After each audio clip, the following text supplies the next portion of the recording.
Quickshot is standing by to talk to the top laner, Youngbuck.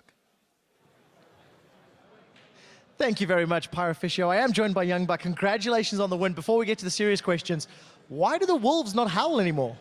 We decided that we wanted to keep the howl for the playoffs. I like the confidence, aiming high. Yeah. We touched on it a moment ago just before on camera.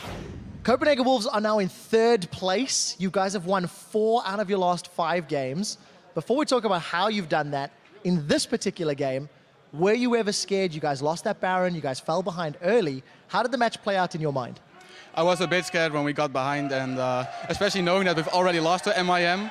And usually when you play a team lower on the rankings, you're a lot less nervous, and for whatever reason, when we are nervous, we actually play a lot better. That's why we've been beating a lot of the higher ranked teams and actually have lost against the bottom tier. However, when we got into team fights, and the first team fight was just perfect, and then we knew this was our game. Youngbuck, it's great to see you giddy with excitement. I mean, it really feels like you're happy with your performance. The opening few weeks for you in particular was quite rough. The team wasn't at the same level they are now. What has changed, and how did you do it? Well, I had a bit of a mental block in the start where I wanted to really prove myself, especially in the 1v1 department. And in practice, it was just either I was dominating the lane or getting camped. And in LCS, I was getting camped, so I was really training to just tune it down a notch and just keep my lane even or not pressure as much. And in return, I wouldn't get gank a lot. So, and also Airbox put a lot more resources into me, and I tried to use that to help elsewhere on the map by roaming or making TP plays. Let's talk a little bit about some of your other teammates. Soren in particular. Deficio had a little bit of a joke on PTL, saying Mini Bjergsen's got the capabilities. He's really stepping up.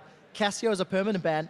How has Soren found the capabilities to play at such a high level in contrast to last year? He's a very surprising player, but he's ridiculously good mechanic-wise. You've seen his Cassiopeia. Every champion he plays, it's just jackpot. We got him from solo queue, didn't have high expectations, but wow, did he show up. Yeah, that's definitely the case. One final thought here, Youngbuck. Talking about the future, you said you're saving the howl for playoffs. I've already mentioned you guys are 3rd on the ladder. How do you maintain this level of performance? You've won 4 out of your last 5 games. What is the strategy off the Rift to make sure you stay at this level? Well, we have a sports psychologist who helps us a lot. We have a great coach, so all we have to do is just stay a bit humble. You know, I think I'm a bit humble every time I wake up and I'm like, how can we be 3rd place? How can we beat Rocket? How can we actually beat Fnatic? But it's starting to realize that we're actually a good team now. Well, it's definitely showing. Congratulations once again. It's been fantastic watching the growth of the team over the split. For now, we're going to throw it over to Shox and Tabs at the analyst desk.